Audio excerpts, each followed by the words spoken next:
Poštovani i dragi prijatelji, oni koji pretenduju da su izuzetni nosioci demokratije, vladavine prava, slobode i ljudskih prava, već punih 6 decenija održavaju nezakonite i nehumane sankcije i blokadu Kube samo zato što kubanski narod želi da živi u slobodi, nezavisnosti i dostojanstvu, zato što se bori za mir, ravnopravnost i solidarnost, što odlučno odbija svako strano mešanje, dominaciju i aroganciju sa pozicija sile.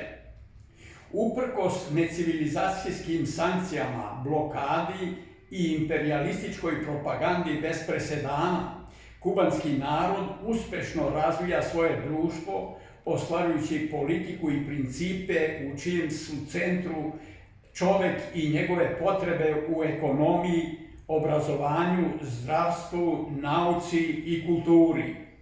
Zahvaljujući velikim dostignućima u unutrašnjem razvoju, kao i politici mira, solidarnosti, ravnopravne saradnje i nesvrstavanja na međunarodnom planu, Kuba je postala svetionik slobode, nezavisnosti i dostojanstva za mnoge zemlje i narode u svetu. Izražavamo ovom prilikom punu solidarnost, prijateljstvo i divljenje prema prijateljskom narodu Kube. Pridružujemo se zahtevu ogromne većine čovečanstva da se nezakonite, jednostrane i nehumane sankcije i blokada Kube od strane Sjedinjenih Američkih Država neodložno ukinu.